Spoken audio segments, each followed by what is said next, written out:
Evan, what are you most proud of that you've done in your job so far? Wow, there are just so many different things that I've had the opportunity to do. What is, I'd say the first thing would be that when I came into office, there were quite a number of young people that were young adults who were homeless in the Castro, and there was not money. It was a tough time like it is now. Yeah. And I created a collaboration between youth-serving agencies. So Larkin Street, Lyric, which is a great agency that's Larkin Street does a lot of housing. Lyric is in Collingwood and does recreation and job training. The LGBT Center, Dimensions, which is a health clinic, and then New Leaf, which does substance abuse. So we brought these agencies together and we found a residential hotel in the Castro, and I basically got a check from Trevor Trainer, who you often see. He's Dee Dee Woolsey's son, who you see on the social pages, and Dee Dee turned me on to her son, and I called him and he wrote a $5,000 check, and we went and we just rented some hotel rooms and provided wraparound services. So it was kind of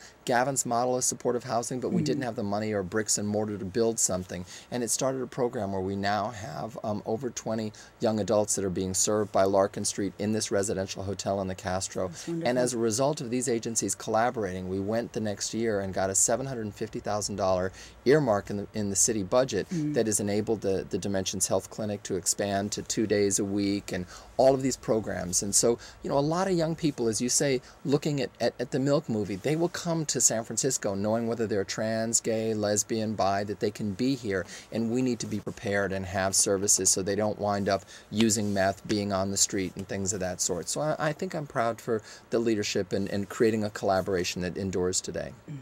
I'm so proud of the city. Yeah, it's a great, aren't we lucky? And we are so lucky. Yeah. We're lucky. If you live here, you're lucky too. Count your blessings. And I know you get mad if you get a $60 parking ticket, and I know Muni is a pain in the tail.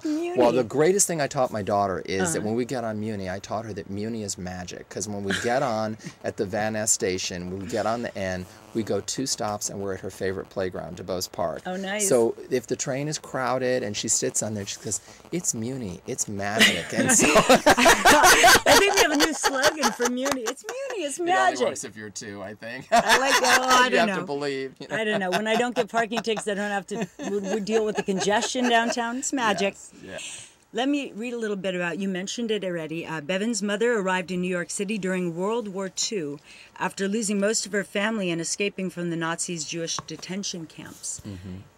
Did she ever speak about that to you? A lot, yes, and it really sort of, her path once she came to America was to be involved in jazz music, because there was a lot of exploitation of jazz musicians. You know, a lot of musicians were strung out on heroin. I think there was a lot of complicity between sort of corrupt police, record companies, mafia, all involved. And artists, my mom worked with Charlie Parker. I mean, she was very close to Holiday, and some of the most unique talent that America has ever had really led such difficult hard lives as a result of that exploitation. And so I would say that was a huge part of it. And my mom went on to work for the Navajo tribe. She lived on an Indian reservation because she felt the Indian people were some of the most dispossessed in America. Yes. She worked in the civil rights movement, and so she really formed me. She's been gone for 24 years now, but she really is my inspiration, and my daughter very much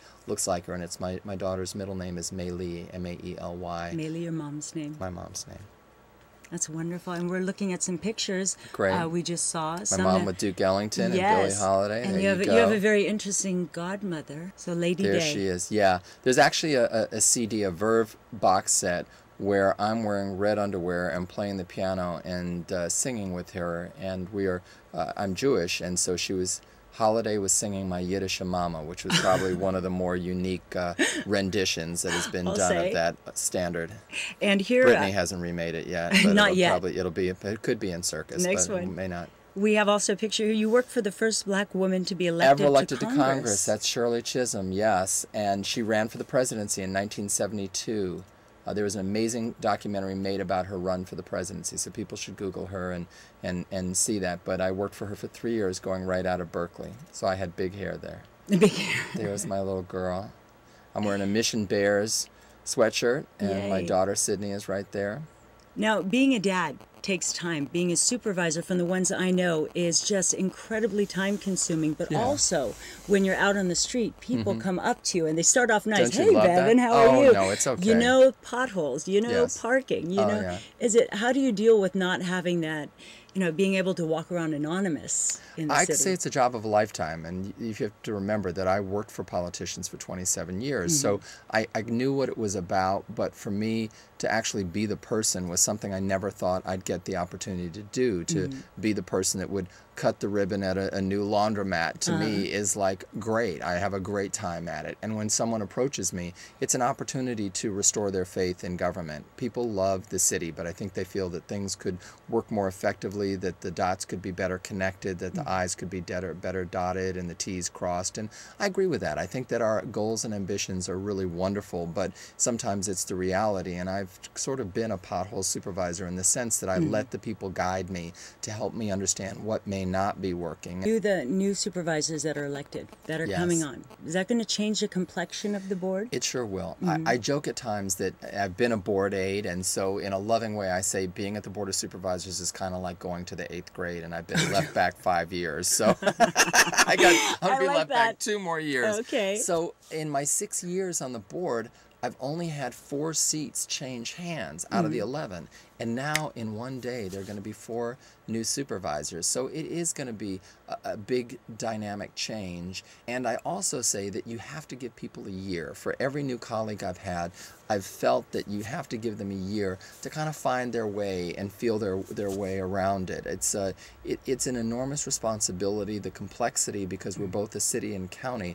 The breadth of issues that we deal with is much different than people that either serve as county supervisors or city council members. And so I give people a year, but I'm excited and looking forward to working with them and seeing how the dynamic will change. But we've had 4 people that I've gotten to know very well over their tenure who, for me, Tom Amiano is someone who I've grown to love as my friend and colleague, and now he's in Sacramento, and Aaron Peskin is the board president, is probably one of the most accomplished legislators like Tom, he's a lion in terms of the enormous contributions that he's made, and a very strong figure, but he's going to go on and do some different things. Speaking of which, the board presidency is coming up, and is this something that's more, would you say, off of the record of who's done the most that's going to be president, or is it a popularity contest, or how does one get chosen for this? It is a political post, and so I think that they're basically political decisions that are made around it. I don't think it's a race that's based upon just merit, because you've got a situation where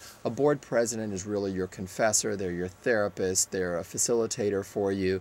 People view the board presidency as an external role, speaking for the board, but it's also a very important internal role. And so I think you've got to figure out who can balance those responsibilities. And I think that there are a lot of candidates out there.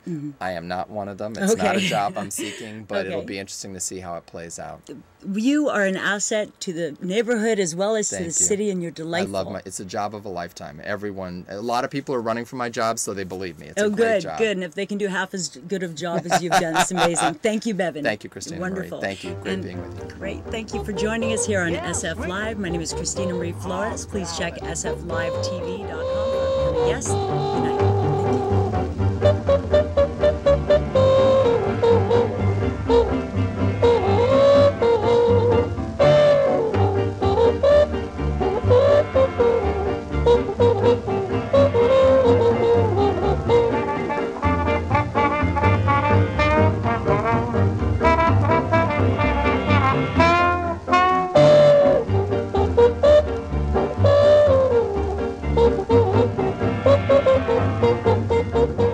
It don't mean a thing if it ain't got the swing.